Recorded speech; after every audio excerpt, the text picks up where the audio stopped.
homem, ele tomando essa liberdade, sendo seduzido, né, Eva, Adão, sendo seduzido pela proposta maligna, ele está em contradição com a vontade de Deus, tá ok?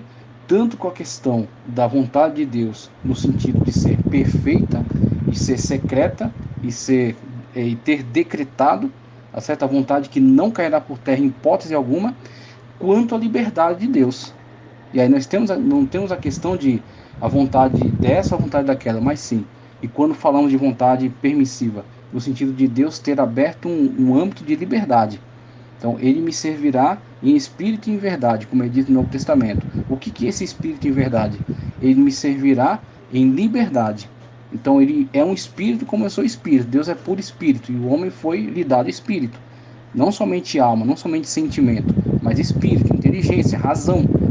Então, ele tem essa característica, qualidade, ele tem razão, tem inteligência, tá certo? Tem volição. Então, ele tem espírito. E em verdade, ou seja, não é algo artificial. Deus criou um ser que só pode lhe adorar porque não tem outra possibilidade. Porque foi criado como um autônomo e só sabe obedecer. Não, Deus criou um ser e lhe deu essa capacidade, lhe deu o espírito e ele pode o adorar de forma verdadeira, de forma genuína, de forma livre, tá ok? Então, essa é a característica extraordinária de Deus para o homem. E aí, quando você não trabalha isso de forma correta, você cai nos erros. Ou dizer que Deus determinou o pecado, tá certo? Para tornar mais fácil o seu caminho, a sua interpretação. Dizer, não, Deus determinou todas as coisas, inclusive o pecado. Pronto, você é um pré-determinista. Ou dizer que Deus deu um cheque em branco para o homem pecar, que é aí onde entra aquilo que ele está criticando aqui das duas vontades. Ou seja, Deus tem uma vontade santa de que tudo dê certo, mas também Deus tem uma vontade permissiva de deixar o pecado acontecer, como se ele fosse permissivo em relação ao pecado, em hipótese alguma. De jeito nenhum. Deus tem sim uma vontade perfeita, e essa vontade perfeita também inclui o plano da liberdade. Então Deus deu liberdade ao homem de servi-lo, liberdade ao homem de crescer, de desenvolver, de aprofundar cada vez mais nessa comunhão. O homem pega essa liberdade e se deixa seduzir e usa mal. Mas que Deus tem incentivado isso, em hipótese alguma, de forma alguma. A vontade de Deus e o problema do pecado, não podemos negar. Inclusive eu coloquei até um texto aqui, ó. Com relação à vontade decretiva, vontade perceptiva, temos aí para a primeira, nele fomos todos escolhidos, tendo sido predestinados conforme o plano daquele que faz todas as coisas segundo os propósitos da sua vontade. Então, a vontade de Deus sendo perfeita, ele também conduzirá tudo a uma restauração, uma perfeição, e principalmente aqueles que se submetem à sua palavra de salvação, trará restauração. Aqueles que resistem, justa condenação. Então tudo está de acordo com o domínio, com o controle de Deus. Ele não perde o controle sobre toda a história. E aí temos aí em Hebreus 3, 6 ao 8, mas Cristo é fiel como filho sobre a casa de Deus. E esta casa somos nós, se é que nos apegamos firmemente à confiança e à esperança na qual nos gloriamos. Assim como diz o Espírito Santo, hoje, se vocês ouvirem a sua voz, não endureçam o coração como na rebelião durante a provação do deserto. Hebreus 3, 6 ao 8. Então nós temos aí a vontade perceptiva manifesta na qual o homem coopera. Então olha, você tem inteligência, Deus te deu liberdade. Deus não te deu liberdade para pecar, Deus te deu liberdade para servir e para adorar.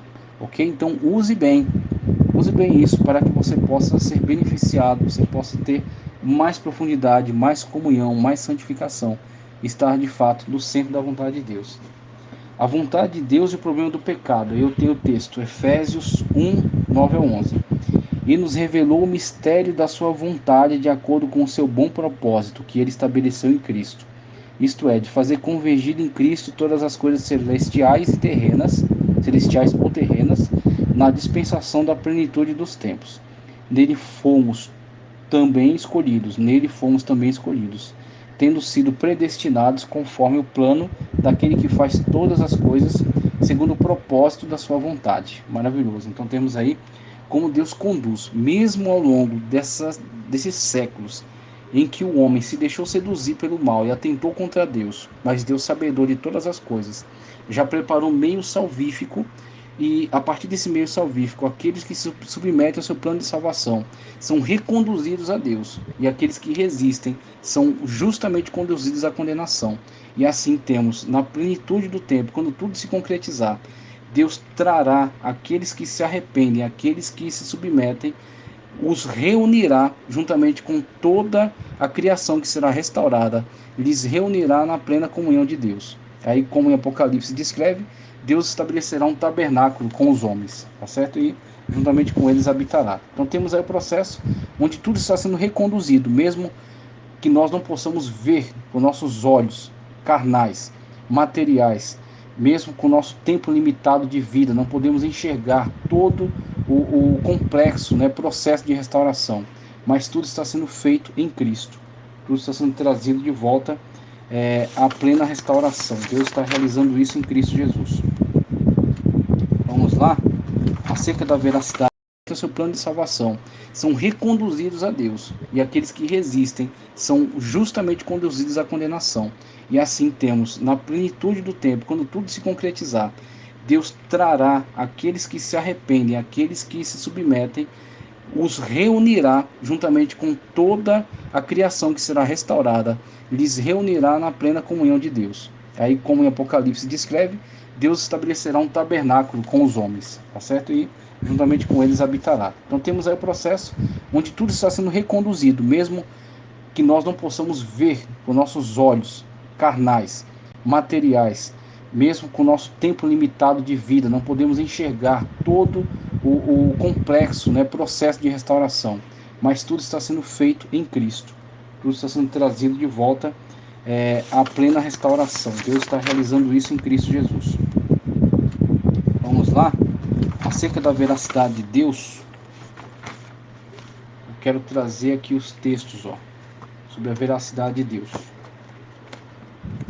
Temos aqui a veracidade de Deus. Os textos são os seguintes, Salmo 119 e 160 diz: a verdade é a essência da tua palavra. A verdade é a essência da tua palavra. E todas as tuas justas ordenanças são eternas. Então, a maneira de se lidar com Deus quanto mais você vai se aprofundando no relacionamento, você vai entendendo quem Deus é, a grandeza de Deus. E aí você vai tendo cada vez mais liberdade e confiança. Então, tudo que Deus diz é a verdade. Porque a palavra de Deus não falha, não cai por terra. Sua palavra é perfeita e não volta vazia. Então, é o que o salmista está expressando aqui. A essência, é a essência da tua palavra. Então, uma vez que tudo que Deus fala, pronuncia, traz a existência. A palavra criadora, que é única de Deus. Somente Ele tem essa palavra. A palavra na qual Ele, pronunciando, aquilo vem à realidade. Ok? Então, Ele, que de fato, no princípio de todas as coisas, diz: haja. E a partir desse haja, tudo veio a existir. Tudo foi feito. Ok? Então, é característica peculiar de Deus. A sua palavra é a essência, a verdade é a essência da palavra de Deus. Salmo 119, 160. E conhecerão a verdade os libertará. Evangelho de João 8,32, a única verdade libertadora, a verdade em Cristo Jesus. Uma vez que tem contato com essa verdade, você tem a plena libertação de todas as cadeias que estão presentes aí na realidade. O homem está livre somente quando conhece Cristo Jesus. Santifica-os na verdade, a tua palavra é a verdade. Aí temos o processo no qual nós somos purificados, depurados, como ouro no fogo. Santifica-os na verdade. A verdade é confrontadora, a verdade é incômoda, né? A verdade, ela nos tira da zona de conforto. Então a verdade, muitas das vezes, ela nos contradiz quando nós estamos nos deixando levar pela sedução da mentira. Então nós temos o processo por meio do qual a verdade santifica. Santifica-os na verdade. O que é a verdade? A tua palavra. Então, a palavra de Deus, ela tem essa poder, essa característica, como diz em outro lugar, ela é como uma espada de 2 fios que penetra até a divisão da alma e do espírito, juntas e medulas. Ela vai até o mais profundo da natureza do ser humano e faz algo que nenhuma outra literatura pode fazer, que é confrontá-lo com a verdade de Deus. E a partir daí, a sua história estará dividida na posição que ele vai tomar de submissão, tá certo? Ou de contradição. Se ele entrar em contradição com esta verdade, ele está selando o seu destino, dizendo que ele não está submisso à vontade de Deus, e ele vai atender seus próprios desejos e impulsos e vai se deixar levar pelo pecado. Agora, se ele, ao ser confrontado com a palavra de Deus, se submete e permite ser limpo, como Cristo disse, vós estáis limpos pela palavra que você tem falado, tá certo? Ele será então transformado, a palavra de Deus vai gerar fé nele, através dessa fé um relacionamento, nesse relacionamento comunhão, tá ok? Nós temos aí a transformação dessa vida por meio do contato com essa palavra que santifica. Pois o fruto da luz consiste em toda bondade, justiça e verdade. Efésios 5 e 9. Então temos aí o fruto da presença maravilhosa da luz que vem de Deus em nós. A presença da luz que nos tira de toda influência das trevas. A luz de Deus em nós. Então, a bondade, justiça e verdade que estão presentes constantemente naquele que é iluminado por Deus. Tem a presença de Deus em si. Efésios 5, 9, né? Assim, mantenham-se firmes, cingindo com o cinto da verdade, vestindo a couraça da justiça, as armas espirituais que são poderosas em Deus. Efésios 6 e 14, maravilhoso. Encerrando nossa aula, falamos aqui um pouco acerca dos nomes de Deus. Você tem em tela o tetragrama ao longo da história. Veja a caligrafia, as mais antigas, até a chamada quadrática, que foi implementada na época do cativeiro babilônico. É uma certa influência aí, né, da escrita babilônica. Produziu então esta nova forma, é o hebraico, mas com esta forma adaptada, essa forma chamada quadrática, ok? Então temos aí os nomes de Deus. O que é o nome? Certo? O que é nome? Está colocando aqui. Nome é a palavra que exprime uma característica descritiva de pessoa ou de coisa. Nomes são palavras usadas para caracterizar o que um ser, para caracterizar o que um ser externo realmente é na sua realidade interna. O que um ser externo realmente é na sua realidade interna. É usada para dar significado à manifestação externa da essência interna de um ser. A função visível da invisível essência de um ser. Em face dessas definições de nome, que nome pode se dar para Deus? Tendo em vista que ele não tem interioridade nem exterioridade, que ele não tem núcleo nem periferia. Maravilhoso, a inteireza, né? A pureza, a unicidade de Deus, coisa extraordinária. Vamos lá. Será que uma mente finita como a nossa poderia nominar um ser infinito como Deus, sem macular a sua infinita realidade?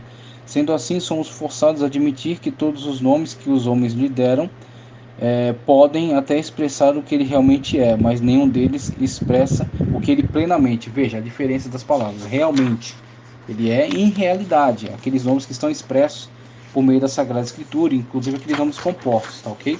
Que dizem respeito à sua ação, mas não são plenamente o que ele é, porque Deus é muito mais do que aquilo que possamos expressar. E é isso mesmo que é maravilhoso em Deus, porque nosso Deus é muito mais do que aquilo que possamos compreender ou dizer acerca dele. Por isso que nós adoramos a esse Deus, por isso que nós servimos a esse Deus, porque ele é muito mais do que nós possamos entender, tá ok? Então temos aí aquilo que somente o Espírito Santo de Deus poderia nos comunicar se nós tivéssemos inteligência para entender.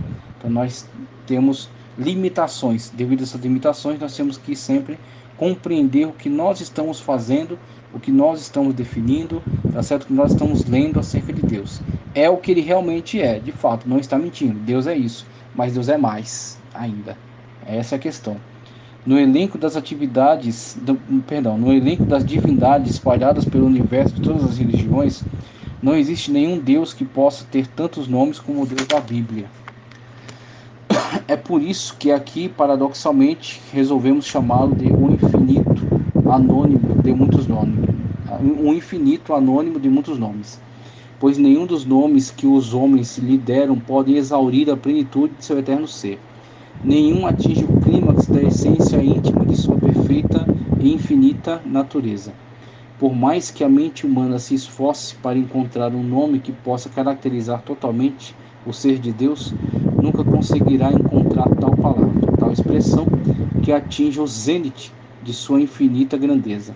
Ele sempre estará para além dos nomes que os homens lhe dão. Um pensamento eu posso cogitar com ampla liberdade. Na esfera celestial, entre os seres mais elevados, tais como os querubins, os serafins e todos aqueles que nossa Bíblia não relata, ele não deve ser conhecido pelos mesmos nomes que conhecemos aqui na terra, pois até mesmo o nome do Senhor Jesus será mudado conforme ele mesmo afirma Apocalipse 3,12, o nome que somente ele sabe. Coisa extraordinária, né? Coisa maravilhosa. É a realidade de Deus, né? Um pequeno contato, né, com a realidade de Deus, que é muito superior a nós. Por não conseguir definir Deus de forma cabal, parece que o melhor mesmo seria chamá-lo simplesmente de o Eterno Nome. Assim, se não acertarmos dizer o que ele é, pelo menos não diremos o que ele não é. Mas para se relacionar e se fazer conhecido pelos mortais, Deus aceitou ser chamado de vários nomes que os homens lhe deram. Mas nenhum desses nomes exaure a intangibilidade, ou seja, para além daquilo que é tangível, né, aquilo que é compreensível, a intangibilidade de sua infinita grandeza. Mas de uma forma, estou certo, chegará o dia em que almas sinceras, abnegadas e amantes da verdade saberão, maravilhoso, saberão seu verdadeiro nome, nome que boca pecadora nunca pronunciou. Coisa maravilhosa, né? Extraordinário. Então temos aí, ó, acerca do tetragrama, o Iavé. Veja só, Iavé, Javé ou Iavé em português. Esse é o nome pessoal de Deus, que na sua forma hebraica é YHWH, Yahvé, conforme Gênesis 4, 26, 9, 26.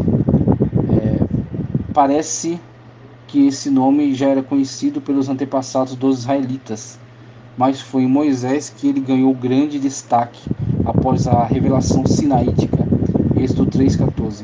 Embora o significado desse nome seja escrito com suas Embora o significado desse nome seja escrito só com duas palavras, eu sou, é o que mais exalta a realidade divina. É o nome que expressa a excelsitude de Deus no mais alto grau do pensamento humano. A expressão eu sou trata-se de uma abreviação da identificação de Deus a Moisés, em Êxodo 3,14. Eu sou o que sou, né? Eu sou o que sou. Com base nessa passagem bíblica, os judeus o chamaram de o Eterno. Até hoje ninguém sabe explicar exatamente o que Deus quis dizer, né, a Moisés com essa identificação. Duas teorias são apresentadas, a da evasão e da revelação. Na primeira, Deus estaria dizendo: eu sou o que eu sou o que sou. Isso basta para você. A segunda se desdobra em duas. Deus se revelando como agente causador, perdão. Deus se revelando como agente causador. Eu sou aquele que faz ser, que faz existir. E Deus se revelando como ser pessoal. Eu sou aquele que realmente é, a essência do ser, né? Por meio da qual tudo veio a existir. Essa última me parece mais verossímil. Estaria declarando que ele é o ser por excelência. Muito bom. Então, a primeira, né, na qual ele fala da evasão, tá certo? Eu sou o que sou, ou seja, no sentido de que não necessita mais para você, ou seja, você não tem condições de saber mais do que isso, de que eu sou o que sou. Então essa aí é a evasiva. E a segunda que ele coloca é a da revelação, né? Na primeira, falando acerca do Senhor como Criador, e a segunda falando acerca do ser como ser por excelência, ou seja, a essência do ser, da qual decorre todo existir. Todo existir terá então sua origem naquele que é a essência do ser. Por isso eu sou o que sou. Sou por mim mesmo, sou por excelência. Maravilhoso. Então essa segunda que ele dá privilégio, que inclusive de fato é a que é mais interessante mesmo. Adonai, aí temos os termos Adonai e Jeová, tá ok? Que são termos construídos posteriormente. Então Adonai é no sentido de Senhor, diferenciando-se de Adon, tá ok? Adon que é relacionado aos seres humanos e Adonai relacionado apenas a Deus. Então temos aí já os termos Yahvé, que é o tetragrama, que é uma inspiração no eu sou o que sou.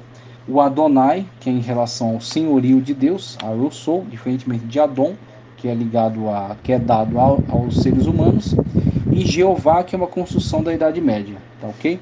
Temos aí em relação aos nomes, né? Inclusive temos aqui em tela um pouco sobre o tetragrama, tá certo?